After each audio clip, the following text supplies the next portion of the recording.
నమస్తే, నేను సిరి. నిన్న చూసినట్టయితే సిట్ అంటే ఏపీలో లిక్కర్ స్కామ్ మీద అయితే సిట్ వేసిన కొన్ని గంటల్లోనే జగన్మోహన్ రెడ్డి గారి ఇంటి ముందు అంటే మంటలు చెలరేగడం అయితే మనం చూస్తున్నాం. సో అసలు ఏంటి సిట్ వేసిన కొద్ది గంటల్లోనే మరి అక్కడ మంటలు చెలరేగినాయి అంటే అందులో ఫైల్స్ ఏమైనా ఉన్నాయా, లేకపోతే ఇంకేమైనా వేటికైనా సంబంధించిన పేపర్స్ ఏమైనా ఉన్నాయా, డాక్యుమెంట్స్ ఏమైనా ఉన్నాయా, అసలు ఎందుకు ఇన్ని రోజులు లేదు సడన్గా ఇప్పుడు అక్కడ అలాంటివి జరగడం అనేది మనం చూస్తున్నాం అనేది కొంతవరకు అయితే ఒక డౌట్ని అయితే పుట్టిస్తుంది. దీని వెనకాల అంటే ఈ మంటల వెనకాల గల కారణాలు ఏంటనేది మనకు తెలియజేయడానికి ఈరోజు మనతో పాటు ఉన్నారు ప్రముఖ సీనియర్ జర్నలిస్ట్ దుర్గా కుమార్ గారు. నమస్కారం సార్. నమస్తే మా శ్రీ, మన వీక్షకులకు కూడా. సార్, ఇప్పుడు సడన్గా జగన్మోహన్ రెడ్డి గారి ఇంటి ముందు మంటలు, అది కూడా ఏంటంటే ఆయనకున్నంత సెక్యూరిటీ ఇంకెవరికి ఉండదు.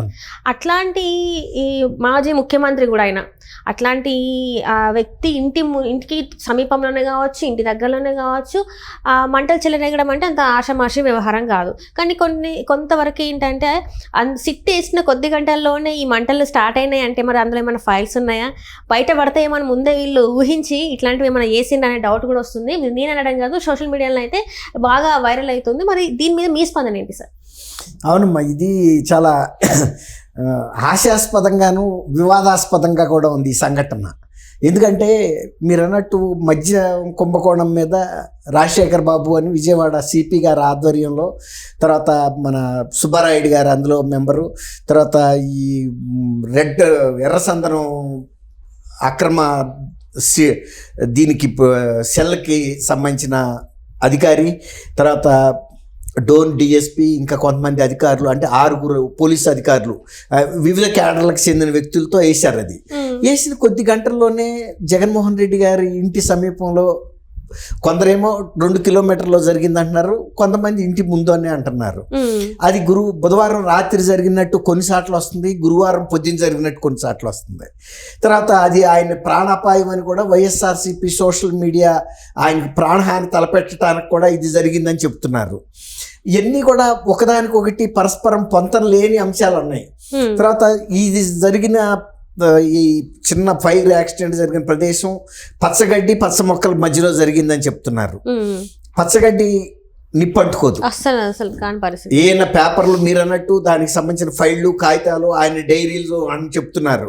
ఆయన లండన్ నుంచి బెంగళూరు రావటం, బెంగళూరు నుంచి తాడేపల్లి రావటం, ఇంతలో సడన్గా బుధవారం ఈవినింగ్ ఈ కమిటీ వేయటం, సిట్ వేసిన కొన్ని గంటల్లోనే మరి ఆయన కొన్ని డైరీస్లో చాలా ఈ మద్యానికి సంబంధించిన అంశాలకు సంబంధించిన అమౌంట్స్ రాసుకున్నాడని చెప్తున్నారు. ఆయన కొన్ని ముఖ్యమైన అంశాలు, మద్యంకి సంబంధించిన రాబడి గురించిన అంశాలు, అంటే రాబడి అంటే ఆయనకి సొంత అకౌంట్లోకి వచ్చే అంశాల గురించి ఏవో రాసుకున్నాడని, అలాంటికి సంబంధించిన కొన్ని గ్యాడ్జెట్స్, తర్వాత పెన్ డ్రైవ్స్, ఇంకా ఏవో కొన్ని సీడీ లాంటి ఎవిడెన్సెస్కి సంబంధించి తగలబెట్టించాడని. ఎందుకంటే ఆ ఫైర్ని వీడియోలు తీస్తున్నారు ఎవరు? జగన్మోహన్ రెడ్డి గారి భద్రతా సిబ్బంది. నిజంగా కనుక అది వేరే వ్యక్తులు కనుక ఫైర్ ముట్టించుంటే నిప్పుని, అది ఈయనకి ప్రాణహాని తలపెట్టాలని, మొన్న కనుక అమెరికాలో జరిగినట్టు వైల్డ్ ఫైర్ లాగా ఏం దూసుకొచ్చే పరిస్థితి కాదు. అక్కడ అంత అడవి లేదు, ఎండుగడ్డి లేదు, పచ్చిగడ్డి ఉన్న ప్రదేశంలో జరిగింది. తర్వాత ఒకళ్ళిద్దరు పుల్లలతో దాన్ని కెలుగుతుంటే మంటల్ని మళ్ళీ ఒక 4 సిబ్బంది, జగన్మోహన్ రెడ్డి గారి భద్రతా సిబ్బంది దాన్ని వీడియో తీస్తున్నారు. అదేమన్నా వినోదాత్మకంగా జరుగుతున్న సంఘటన చేయాలి కదా. ఇప్పుడు కనుక నిజంగా కనుక అది ఎవరన్నా కుట్రపూరితంగా చేసి జగన్మోహన్ రెడ్డి గారికి హాని తలపెట్టాలనుకుంటే భద్రతా సిబ్బంది వీడియోలు తీయరు కదా, ముందు అది ఆడిపోయాలి, తర్వాత వీడియోలు తీయొచ్చు. అంటే ఎవరన్నా వీళ్ళకి ఆ సాక్ష్యాధారాలని తగలబెట్టమని పురమాయిస్తే ఆ సాక్ష్యాధారాలను తగలబెట్టినట్టు రుజువు చూపించుకోవడానికి వీళ్ళు వీడియోలు తీశారా అని మళ్ళీ అడుగుతారు కదా, నువ్వు అటు ఏం చేసావని. వీళ్ళు ఎవరికైనా ఇచ్చారేమో అనుకుంటారేమోనని, లేదు మేము ఇట్లా తగలబెట్టాము అనేది వీడియో తీశారా. తర్వాత నిజంగా కనుక ఆయన ఇంటి ముందే జరిగితే అది 2 కిలోమీటర్ల పరిధిలో ఉండే విషయాల్ని కెమెరాలు పసిగట్టగలుగుతాయి అంట, వీడియోలు ఫోటోలు తీయగలుగుతాయి. మరి నిజంగా కనుక పొద్దున్న జరిగి ఉంటే, ఇంటి ముందే జరిగి ఉంటే ఆ కెమెరాల్లో జరిగిన ఎవిడెన్స్ బయట పెట్టాలి కదా, పోలీసులకి సహకరించాలి కదా. ఎవరు వచ్చారో ఆ వ్యక్తుల్ని పోలీసులు కూడా పట్టుకునేవాళ్ళు. నిజంగా కనుక వాళ్ళ భద్రతా సిబ్బంది అయితే మరి వాళ్ళు బయట పెట్టరు. ఇప్పుడు నిజంగా కనుక జగన్మోహన్ రెడ్డి గారి ప్యాలెస్లో వ్యక్తులే ఈ పని పురమాయిచ్చి ఉంటే వాళ్ళు ఆ సాక్ష్యాధారాలు బయట ఎందుకు పెడతారు? ఒకవేళ కనుక నిజంగా బయట వ్యక్తులు ఎవరన్నా చేసి ఉంటే ఖచ్చితంగా బయట పెట్టాలి. ఎందుకంటే కెమెరాలు హైలీ పవర్ఫుల్. ఆయన ప్రజల ధనాన్ని ఉపయోగించి ఎన్నో కోట్లు, 14 కోట్లు ఎంతో పెట్టి ఫెన్సింగ్ వేసాడని కూడా అందరూ చూశారు కదా, మీడియాలో వచ్చింది. అది వాస్తవం కూడా. 15 అడుగుల భారీ ఇది సెక్యూరిటీ ఏర్పాట్లు, దానికి తోడు హై పవర్ కెమెరాస్ ఉన్నాయి. అప్పట్లో అసలు ఆ రోడ్డు కూడా బ్లాక్ చేశారు ఆయన ముఖ్యమంత్రిగా ఉన్న తర్వాత. కూటమి ప్రభుత్వం వచ్చిన తర్వాత ఆ గ్రామాలకు ఆ రోడ్డుని పునరుద్ధరించారు, రాకపోకలను. అంటే పునరుద్ధరించడం అంటే అప్పటికే బ్రహ్మాండమైన 4 లేన్ రోడ్డు వేసేయారు, కానీ జనాలు వెళ్ళనివ్వాల, ఎవరిని వెళ్ళనివ్వాల, ఈవెన్ ఎమ్మెల్యేస్ కూడా యాక్సెస్ లేదు. అయితే ఇప్పుడు ఈ ప్రమాదానికి సంబంధించి చెప్పాలంటే ఈ ఇట్లాంటి సంఘటనలు గతంలో కూడా జరిగినాయి. అప్పుడు ఎలక్షన్ రోజు కూడా కరకట్ట మీద యలమల కుదురు దగ్గర కూడా ప్రభుత్వ వాహనాల్లో తీసుకెళ్లిన పేపర్స్ ఫైళ్ళని తగలబెడితే ఆ గ్రామస్తులు, దగ్గరలో ఉన్న గ్రామస్తులు వచ్చి ఆర్పారు. ఇంతలోకి వాళ్ళు పట్టుకున్నారు కూడా ప్రభుత్వ సిబ్బందిని డంప్యార్డ్లో. తర్వాత గొల్లపూడిలో కూడా ఒక మార్కెటింగ్ శాఖకు సంబంధించిన ఒక అధికారి ఇంట్లో పెంటపోగు దగ్గర కూడా ఈ తగలబెట్టారు ఫైళ్ళు. అప్పుడు కూడా అధికారిక వాహనాలు వాడారు. మదనపల్లిలో కూడా జరిగింది. తర్వాత అసైన్మెంట్ కి సంబంధించిన రికార్డు ఉన్న సబ్ కలెక్టర్ కార్యాలయంలో ఇది తగలబెట్టారు. తర్వాత ఆయన కోర్టుకి సంబంధించి ఆయన పేరేంటి మినిస్టర్ కోర్టులో ఫైళ్లు నెల్లూరు కాకాని మాజీ మంత్రి గోవర్ధన్ రెడ్డి అప్పుడు ఆయన మంత్రిగా ఉన్నప్పుడు ఆయన మీద భూ కబ్జా కేసు ఫైల్ అయితే అప్పుడు దొంగలు ఎవడో వచ్చి కేవలం కోర్టులో ఫైళ్ల గురించి ఎవడన్నా వస్తారా? అందులో కొన్ని ఒరిజినల్ డాక్యుమెంట్స్ జరిగింది. అప్పుడు అంటే వైఎస్ఆర్సీపీ వాళ్ళు అధికారంలో ఉన్నప్పుడు వాళ్ళకి సంబంధించిన కేసుకు సాక్ష్యాధారాలను తగలబెట్టారు. ప్రభుత్వం నుంచి దిగిపోయిన తర్వాత కూడా ఇప్పుడు మదనపల్లిలో జరిగింది. అప్పటికి కూటమి ప్రభుత్వం వచ్చింది.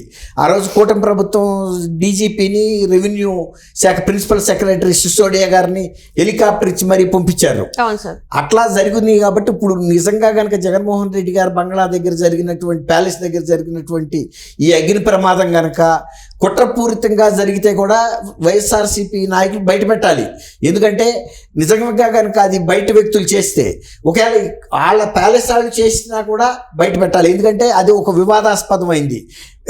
ఎవరో ఆయన హాని తలపెట్టాలి అని చేసినట్టు వాళ్ళు ప్రచారం చేస్తున్నారు. అదే నిజమైతే కనుక ఆ సంఘటన జరిగిన సందర్భంలో సీసీ కెమెరా ఫుటేజ్ని బయట పెట్టాలి. అది కూడా ఫుటేజ్ వాళ్ళు బహుశా దాన్ని చెరిపేస్తారని కూడా తెలుగుదేశం నాయకులు చెప్తున్నారు. ఎందుకంటే ఆ ఇన్సిడెంట్ జరిగినప్పుడు అక్కడ ఫోటోలు తీసిన వ్యక్తులు ఆయన వ్యక్తిగత భద్రతా సిబ్బంది. తర్వాత ఆయన చీఫ్ మినిస్టర్ అవ్వగానే భద్రత తగ్గించినప్పుడు కనీసం ఒక 150 మంది బౌన్సర్లు కూడా పెట్టుకున్నాడు వెంటనే ఆయన భద్రత విషయంలో. అట్లాంటప్పుడు అంత భద్రత కలిగిన ప్రదేశంలో ఇట్లాంటి అగ్ని ప్రమాదం ఆయన్ని దృష్టిలో పెట్టుకుని ఆయనకి ఆయన తలపెట్టాలని ఎవరైనా చేయగలుగుతారా అంటే ఇక్కడ వాళ్ళ ఎలిగేషన్స్ ఏంటంటే ఇదంతా కూడా టీడీపీ పార్టీ. అదే అన్నా, అది ఎవరైనా చేయగలుగుతారా అంత సాహసం? ఎందుకంటే హై పవర్ కెమెరాస్ ఉన్నాయి అక్కడ. 2 కిలోమీటర్ల పరిధిలో జరిగే చిన్న సంఘటనలు కూడా స్పష్టంగా చూపించగలిగినటువంటి హై లెన్సెస్ కెమెరాస్ ఉన్నాయి. అవి బయట పెట్టాల్సిన అవసరం ఉంది నిజమైతే. ఒకవేళ కనుక వాళ్ళు బయట పెట్టలేదు అంటే కనుక వాళ్ళు అంతర్గతంగా ఈ కేసుకు సంబంధించిన సాక్ష్యాధారాలను తగలబెట్టడానికి చేసిన ప్రయత్నంగానే భావించాల్సి ఉంటుంది. ఇప్పుడు సిట్ దీని మీద దృష్టి పెట్టాలి. అసలు అక్కడ రిమైన్స్ ఉంటాయి కదా, దొరుకుతాయి కదా, అసలు ఆ పచ్చిగడ్డిలో ఎట్లా ఫైర్ యాక్సిడెంట్ అయింది, అందులో తగలబడగా మిగిలిన ఏమన్నా ఉన్నాయా? తర్వాత భద్రతా సిబ్బంది కెమెరాలు పెట్టుకుని సెల్ ఫోన్స్ లో వాళ్ళు ఎందుకు వీడియోలు తీశారో, ఫోటోలు తీశారు, వాళ్ళని ఇంటరాగేట్ చేయాలి. మిమ్మల్ని ఎవరు తీయమన్నారు, అసలు మీరు ఎలా వెళ్ళగలిగారు అక్కడికి? అంత దూరంలో జరుగుతున్నప్పుడు వెళ్ళినప్పుడు ఫస్ట్ ఏ అగ్ని ప్రమాదం అయినా జరిగితే చేయాల్సిన పని ఏంటి? ఆర్పటం. అది కాకుండా వీళ్ళు దాన్ని ఒక వినోదంగా భావించారంటే అసలు వీళ్ళే అంటించారా అనేది కూడా టీడీపీ వాళ్ళకుండా అనుమానాలు. సో ఈ అనుమానాలన్నీ కూడా సిట్టు క్షుణ్ణంగా పరిశీలించి బయట పెట్టాలి. ఎందుకంటే ఇలాంటి డ్రామాలు వేసి ప్రజల్ని తప్పుదోవ పట్టించడం కరెక్ట్ కాదు. ఒక బాధ్యత గల ప్రధాన ప్రతిపక్షంగా ఉండి ఆయన శాసనసభలోకి వెళ్ళకపోవచ్చు బాధ్యత రాహిత్యంతో, కానీ ఇలాంటి ప్రజల్ని తప్పుదోవ పట్టించే సందర్భం ఉండకూడదు బాధ్యత గల వ్యక్తులు. అందులో ఆయన విశ్వసనీయత గురించి, వ్యక్తిత్వం గురించి చెబుతున్నాడు. నిజమైన విశ్వసనీయత ఏంటో ఈ సంఘటనలో చూపించాలి. వాళ్ళు ఎవరో బయట నుంచి వచ్చి చేశారు. ఒకవేళ కనుక అది చూపించలేకపోతే అది వాళ్ళే చేసినట్టుగా భావిస్తారు ప్రజలు. Thank you so much. Thank you అమ్మ సిరి, మన వీక్షకులు కూడా.